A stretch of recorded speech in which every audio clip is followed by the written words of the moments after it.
Dear students, पिछले chapter में हमने विभिन्न प्रकार की परिसज्जाओं के बारे में पढ़ा। उसके अंतर्गत हमने फिजिकल परिसज्जाएं या मैकेनिकल परिसज्जाओं के बारे में हमने पढ़ा, जिसमें जो वस्त्र की परिसज्जा दी जाती है यानी यांत्रिक परिसज्जाएं, जिसमें कुटाई करना, बीटलिंग करना, सतह को सुलझाकर चिकना करना, कड़ा करना, टेंटरिंग करना, चिकनापन और कैलेंडरिंग करना आदि के बारे में हमने आपसे चर्चा की।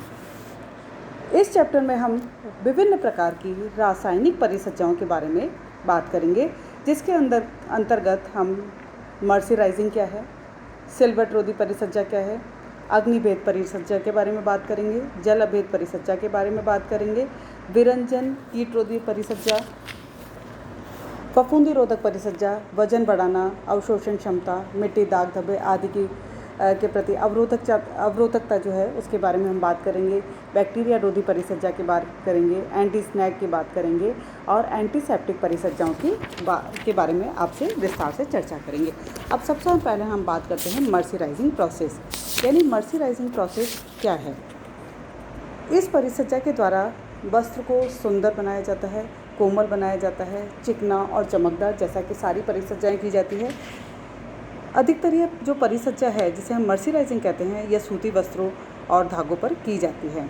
इसका जो मुख्य उद्देश्य होता है वो होता है स्ट्रेंथ, रेशे की स्ट्रेंथ को बढ़ाना, उनकी अवशोषण क्षमता को बढ़ाना और उनके अंदर चमक को पैदा करना। सबसे पहले ये जो परिसज्जा है 1844 में इंग्लैंड के निवासी जॉन मार्शल ने की थी। उन्हीं के नाम पर इसका नाम मर्सराइजिंग रखा गया था।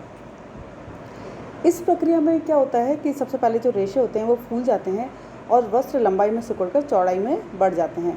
फलतः वस्त्र की जो मजबूती होती है वो 20% तक बढ़ जाती है। वस्त्र सघन हो जाता है, चिकना और चमकदार हो जाता है। वस्त्र की अवशोषकता क्षमता में वृद्धि होती है। फलतः इन पर रंग सरलता से भी चढ़ते हैं और जो रंग चढ़ा जाता है वो पक्का भी रहता है। सतह चिकनी होने के कारण वस्त्र शीघ्रता से गंदे नहीं होते हैं और निश्चित मात्रा में इनमें दाब, ताप, नमी के मिले जुले प्रभाव से रेशों की रासायनिक संगठन में परिवर्तन आ जाता है और वस्त्र कोमल भी हो जाते हैं। इसके बाद हम बात करते हैं सिल्बर्ट रोधी परिसज्जा के बारे में, यानी क्रीज रेजिस्टेंट फिनिश क्या है, जिसके अंदर सूती और लिनन के लिए मुख्यतः इस परिसज्जा को यूज़ किया जाता है, काम में लिया जाता है, जिससे तन्यता, प्रत्यास्थता और प्रतिस्पंदता का जिनमें सख्त अभाव होता है उन पर इनका यूज़ किया जाता है। इस कारण ये वस्त्र जो होते हैं जिनमें शीघ्रता से सल पड़ जाते हैं, इनमें क्रश पड़ जाता है, इनका बाहरी स्वरूप एक बार पहनने के बाद बिगड़ जाता है और वस्त्र दोबारा पहनने के लायक नहीं होते और हमें बार बार उनको प्रेस करने की आवश्यकता होती है। इसलिए इस तरह की जो परिसज्जा की जाती है जिसमें सिल्बर्ट रोधी परिसज्जा दी जाती है, इस सिल्बर्ट रोधी परिसज्जा में पहले वस्त्र को रासायनिक रेजिन जो है, जैसे विनाइल रेजिन हो सकता है, मेलामाइन हो सकता है, तथा गोंद के मिश्रण में डालकर नम वातावरण तथा ऊंचे तापक्रम पर सुखाकर लचीला बनाया जाता है। इसके पश्चात सफ़ेद और हल्के रंग के वस्त्रों को यूरिया फॉर्मल्डिहाइड तथा गहरे वाले वस्त्रों को फिनाइल फॉर्मल्डिहाइड से प्रतिक्रिया कराई जाती है, जिससे वस्त्र में लचीलापन और सिल्बर्ट रोधी बन जाता है। रेजिन के जो अणु होते हैं वो फूलकर रेशों से भली भांति चिपक जाते हैं और बार बार धुलाई अथवा ड्राई क्लीन के पश्चात भी अलग नहीं होते। और साथ ही क्रीज रेजिस्टेंट जो फिनिश है उसके कारण प्रत्यास्थता तथा लचीलापन आ जाता है, जिससे वस्त्र जल्दी से क्रश नहीं होते हैं और अपने मौलिक आकार में बने रहते हैं। इसके बाद हम बात करेंगे जल अभेद परिसज्जा यानी वाटर प्रूफ फिनिश के बारे में। यानी साधारणतः वस्त्र के अंदर पानी चला जाता है लेकिन वस्त्र में जल प्रवेश न करे, इसके लिए वस्त्र पर जल अभेद परिसज्जा की जाती है। इसी परिसज्जा द्वारा बरसाती, तिरपाल, छतरी आदि वस्त्र बनाए जाते हैं जिनका उपयोग किया जाता है। इसके अंदर रासायनिक रेजिन की एक परत लगाकर वस्त्र के सभी छिद्रों को बंद कर दिया जाता है। अगर वस्त्र कम गुणांक के होते हैं, यानी जो दूर दूर होते हैं, तो उन पर प्लास्टिक की फिल्म चढ़ा दी जाती है, जिससे वस्त्र पर पानी फिसलकर नीचे गिर जाता है और वस्त्र गीला नहीं हो पाता। इसके बाद हम बात करेंगे अग्नि अभेद यानी फायर प्रूफ फिनिश, यानी अग्निरोधी परिसज्जा वाले जो वस्त्र होते हैं जो आग में जाने के बाद भी वस्त्र जलते नहीं हैं, वो आग नहीं पकड़ते हैं। ऐसे वस्त्रों को अग्निशमन में कार्य करने वाले जो लोग होते हैं, कर्मचारी होते हैं, उनके लिए काफ़ी उपयोगी होता है। इसके लिए एस्बेस्टस से बने वस्त्र पूर्णतया जो अग्नि अवरोधक होते हैं, वस्त्र को अग्नि अवरोधक बनाने के लिए निम्न रसायनों का लेप किया जाता है, जिसके अंदर जैसे पहला जो हम बात करें बोरिक अम्ल होता है, बोरेक्स होता है, को पानी के घोल में बनाकर इसी घोल को वस्त्र में डुबो दिया जाता है और कुछ समय बाद इस घोल में से वस्त्र को निकालकर सुखा देते हैं। सूखने के उपरांत यह वस्त्र जो होता है अग्नि अवरोधक बन जाता है, परंतु 1-2 धुलाई के उपरांत इसकी जो परिसज्जा है, ऊपर वाली जो फिनिश है वो ख़त्म हो जाती है। इसके लिए अमोनियम सल्फेट के घोल की मोटी परत वस्त्रों के दोनों तरफ लगाई जाती है। वस्त्र को क्लोरीन युक्त रबड़, एंटीमनी ऑक्साइड अथवा विनाइल क्लोराइड के घोल में कुछ समय तक डालकर छोड़ दिया जाता है। अब हम बात करते हैं विरंजन यानी ब्लीच की। ब्लीच का मतलब होता है रंग को निकालना, विरंजन यानी रंग को निकालना, जिसमें हम बात करेंगे वस्त्र जब प्रोसेस में होता है उसमें तेल, ग्रीस आदि के दाग धब्बे लग जाते हैं। धूल मिट्टी के संपर्क में आकर वस्त्र गंदे मटमैले हो जाते हैं। इन्हें सफ़ेद और आकर्षक बनाने के लिए और दाग धब्बों को छुड़ाने के लिए ब्लीचिंग का इस्तेमाल या विरंजन करना आवश्यक हो जाता है।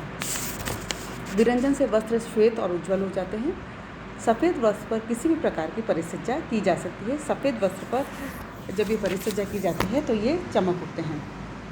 विरंजन 2 प्रकार से की जाती है। एक ऑक्सीकारक विरंजक पदार्थ होते हैं और एक होते हैं अवकारक विरंजक पदार्थ। ऑक्सीकारक में जिसमें ऑक्सीजन की प्रमुखता होती है और जैसे ही ये वस्त्र के संपर्क में आते हैं, वस्त्र जहाँ पर संपर्क में आते हैं उस पर विशेष प्रतिक्रिया होती है और वस्त्र सफ़ेद हो जाता है।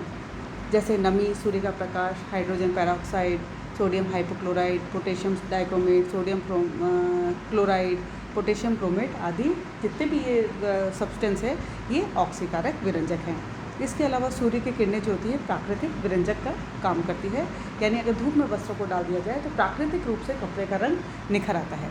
अवकारक विरंजक वो होते हैं यानी रिड्यूसिंग ब्लीचिंग एजेंट जो होते हैं, जिसमें रासायनिक रूप से विरंजन क्रिया में इन विरंजक पदार्थों का अपचयन रिडक्शन हो जाता है, इसीलिए इन्हें अवकारक विरंजक भी कहा जाता है, जिसके अंदर स्टेनस क्लोराइड, जिंक का चूर्ण, ferrous sulphate, sodium hypochloride, glucose, sodium bisulphide आदि अवकारक विरंजक पदार्थ हैं। अब हम बात करते हैं कीट रोधी परिसज्जा की यानी मॉथ प्रूफिंग फिनिश। मॉथ जो है ज़्यादातर देखा होगा ऊन तथा ऊन रेशों से बने हुए जितने भी वस्त्र हैं उनमें बहुत जल्दी कीड़े लग जाते हैं और उन्हें नष्ट कर डालते हैं। इवन सिल्क के अंदर भी बहुत जल्दी कीड़ा लग जाता है और उन्हें नष्ट कर देता है। कीड़ों से ज़्यादा नुकसान जो होते हैं उनके अंदर जो लार्वा डेवलप होते हैं वो उनको नुकसान पहुँचाते हैं, उनको शीघ्रता से नष्ट कर देते हैं और इसीलिए वस्त्रों पर कीट रोधी परिसज्जा की जाती है। धूप जो होती है और तेज़ धूप में कीड़े मर जाते हैं, उन्हीं वस्त्र को समय समय पर धूप दिखाते रहना चाहिए और इसमें कई बार जो कीट रोधी परिसज्जा के लिए कुछ विषैले रसायन जो हैं उनका इस्तेमाल किया जाता है, जिसमें सिलिकोफ्लोराइड, फ्लोरीन के यौगिक, डाइक्लोरोबेंजीन आदि वस्त्र पर सतह पर लगा दिए जाते हैं, जिससे उसमें कीड़े नहीं लगते हैं। घर पर नैप्थलीन, DDT आदि रसायनों का प्रयोग भी किया जाता है। कई बार घरों में धूप, प्रकाश, नीम की पत्तियाँ, पेपर, न्यूज़पेपर आदि भी काम में लिए जाते हैं। फफूंदी अवरोधक यानी मिल्ड्यू, फफूंद लग जाती है सूती और ऊनी वस्त्र में, लिनन है, पर्दों में कई बार देखा होगा जितने भी वस्त्र हैं इसमें फफूंद लग जाती है और ख़ासकर जब मांड लगे हुए वस्त्र होते हैं उसके अंदर फफूंद लग जाती है और नमी वाले वातावरण में अगर रख दिया जाए तो उनमें फफूंद लगने की संभावना बहुत ज़्यादा हो जाती है। अतः सूती वस्त्रों को संग्रह करते समय ध्यान रखना चाहिए कि वो पूरी तरह से सूखे हुए हों और उन्हें ऐसी जगह रखना चाहिए जहाँ पर नमी ना हो। लेकिन कई बार केमिकल्स का उपयोग भी किया जाता है इसके लिए, जिसमें मैग्नीशियम क्लोराइड है, कैल्शियम क्लोराइड है, जिंक क्लोराइड आदि का इस्तेमाल इसके लिए किया जाता है। अब हम बात करते हैं वज़न बढ़ाना। वज़न बढ़ाने के लिए सिल्क के रेशे प्राकृतिक रूप से अत्यंत हल्के होते हैं, अतः इन्हें वज़नी करना बहुत ही आवश्यक होता है। इसके लिए धात्विक लवण जो है टिटेनियम ऑक्साइड आदि का प्रयोग किया जाता है। इसके बाद है एंटीस्टैटिक फिनिश। एंटीस्टैटिक यानी स्थिर विद्युत अवरोधक फिनिश होती है। कई बार कपड़े जब हम देखते हैं सर्दियों के अंदर उतारे जाते हैं तो उनमें से एक चिंगारी अलग से निकलती हुई दिखाई देती है, जो कि मुख्यतः नायलॉन है, डेक्रॉन है, पॉलिस्टर और अन्य जो सिंथेटिक कपड़े हैं उनके इसमें चार्ज होने से उनमें इस तरह का अवगुण आ जाता है। तो इसके लिए जो है केमिकल्स का इस्तेमाल किया जाता है, जिसके कारण से उसमें इस तरह की दोष नहीं पाए जाते। अवशोषण क्षमता परिसज्जा जो है एब्जॉर्बेंसी फिनिश, तौलिए, चादर, नैपकिन, बच्चों के कपड़े आदि में अवशोषणता का होना बहुत ही आवश्यक होता है। उसके लिए अवशोषण क्षमता प्राकृतिक रूप से ही अधिक होती है, लेकिन फिर भी इनकी अवशोषण क्षमता को बढ़ाने के लिए इनमें अमोनियम के यौगिक से प्रतिक्रिया कराई जाती है। इस प्रक्रिया के फलस्वरूप वस्त्रों को अवशोषण क्षमता में वृद्धि हो जाती है। मिट्टी और दाग धब्बे आदि के लिए अवरोधकता के लिए कपड़े में जो है कई प्रकार के परिसज्जाएँ दी जाती है। एंटीसेप्टिक परिसज्जा यानी वस्त्र में कुछ एंटीसेप्टिक गुणों को डालने के लिए, ताकि उसमें कीड़े ना लगें और बार बार जो है वस्त्र पे एलर्जी ना हो, ऐसे उसमें सेल्फ स्टरलाइजिंग गुणों का समावेश किया जाता है।